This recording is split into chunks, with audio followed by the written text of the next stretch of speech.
You know the music, you know the movie. A third of America's population watched it because it had a PG rating. Jaws made entire families cancel beach trips for years.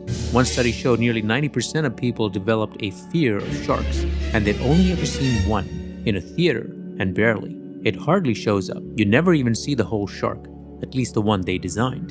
The mechanical shark they built almost never worked. It was such a diva, made Marlon Brando look like a Shih Tzu. A lot of the full-length shark shots were stock footage, filmed separately and somehow stitched into the story. Everyone working on the film knew it was a recipe for disaster, including a young Steven Spielberg staring down the biggest directing job of his life.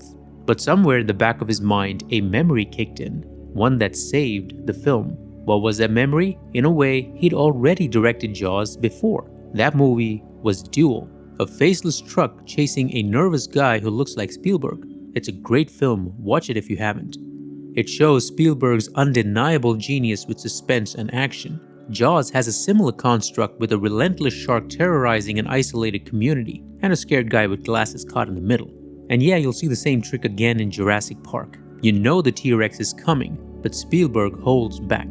And then it terrorizes a scared guy with glasses.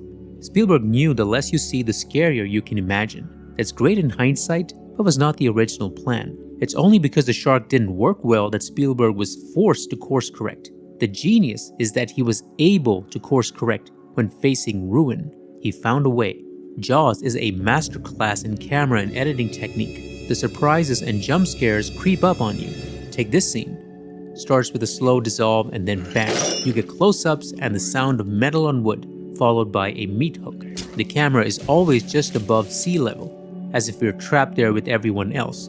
The iconic music hits and pulls the pair apart, but for a brief moment, the man looks like he's going to survive.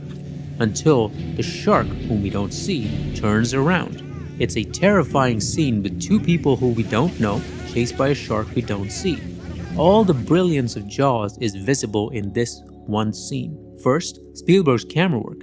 You can't edit what is not shot. He just has a great eye for surprising visuals. I've covered his brilliance in many videos you should check out. He uses wider lenses with greater depth of field. He's probably the best director ever when it comes to camera movement. His incredible intuition in terms of actor blocking and the direction of extras is unsurpassed. He just knows how to tell stories, which is why Jaws was the first summer blockbuster, a film everyone had to watch. Verna Fields, the editor, won an Academy Award for understanding Spielberg's vision and finding ways to crank up the tension to an 11. The iconic score by John Williams is known by everybody. It was used as a cue to show the shark is approaching, except in one scary moment when it wasn't used. He won an Academy Award too, and so did the sound design. For some silly reason, Spielberg wasn't nominated, though the film was nominated for a Best Picture award. They must have thought it was all a fluke. A what? 50 years later, Spielberg is the most well-known film director alive, and Jaws still looks like $1 billion, even though the damn shark didn't work. No other shark film has topped it, and many sharks of all sizes, shapes, and budgets have tried. Maybe AI sharks might just be what we need. Instead of leaning on effects, Spielberg leaned on craft. Long takes, now called oneers with deep focus, vertigo zooms, and axial cuts. He had a lot of flair and ideas, but his genius is in knowing when to use what and never going overboard. What do they say about art? That it is the elimination of the unnecessary? You will be hard-pressed to watch any Spielberg movie and come away with a list of unnecessary camera shots, or any shots for that matter. When we talk about directors who are great at making every frame a painting, Spielberg's films are three-dimensional through time. His scenes are moving sculptures that just draw you into the world so effortlessly you never notice it. Cinematographer Bill Butler had the unenviable task of getting all the shots to match. They used just one film stock, tungsten balanced and rated at 100 ASA. This means he had to use heavy filtration to get the shots to match. All the shots of a scene on the boat were shot days and hours apart at different times. If you follow the shadows cast by the sun, you'll see. I'm pretty sure the film was also color timed to get everything to hang together. There's even a cool shooting star on 100 ASA film. Butler used handheld Panaflex cameras to stabilize shots on a rocking boat, eliminating the need for heavy gimbals. He also designed a camera raft with waterproof housing for sea-level shots. Of course, the waves would splash and leave droplets on the lens, so he had to use a Panavision spray deflector, a spinning optical glass to keep the filters clear of droplets or stains. To get the colors to match and the exposure to match was no small feat. From a general color perspective, Jaws is a film that knows how to use blue, how to make water look inviting one second and terrifying the next. In bright daylight, the beach seems fun, safe, but that's when the shark comes. The contrast is the point. The sunniest scenes are often the scariest, and it messes with your instincts. It's hard to be afraid in daylight, but Jaws makes you afraid anyway. We just feel helpless because of the filmmaking craft that forces us to enjoy the movie without having to consider all the tiny details. Spielberg went out of his way to get as many scares as he could pack into the film. One of the film's most iconic jump scares was not part of the original shoot. The studio was unwilling to fund a reshoot, so Spielberg personally financed a shot that was filmed in Verna Field's swimming pool in California. They added powdered milk to the pool to make it look murky and mask the rest of the scene. I'm pretty sure it gave millions of kids nightmares, as did the shark. By the time you see it, it doesn't matter how it looks. It could have been Mickey Mouse and it still would have been scary.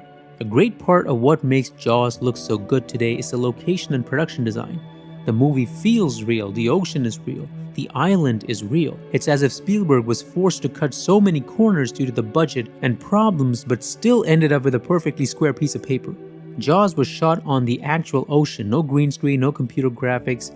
The first big leap in computer visual effects also came from a Spielberg movie, where he married mechanical dinosaurs with full-blown CGI. Most shark movies today wouldn't dare to shoot this way. It's too hard, too risky. All three leading men have names that start with R. Roy Scheider as Brody brings quiet fear. Richard Dreyfuss as Hooper brings speed and sarcasm. Robert Shaw as Quint is the wild card, a man with demons. When he tells a story about the USS Indianapolis, the whole film stops to listen. The shots in the scene are anything but simple. Just look at all the different angles Spielberg uses for what other directors would have been a simpler setup. He gives every camera angle the respect it deserves, and you even see the horizon in the background and the swinging lamp. It's lit like a seedy bar in the middle of the ocean, and I have no idea what they were eating. The great thing is, the scene goes on for 10 minutes, and by the end the shark arrives to ruin the party. At that point, you hate the shark with all your heart. It's the kind of scene that creeps up on you and hits you like a sledgehammer, sort of how Alma's confession scene in Persona plays out.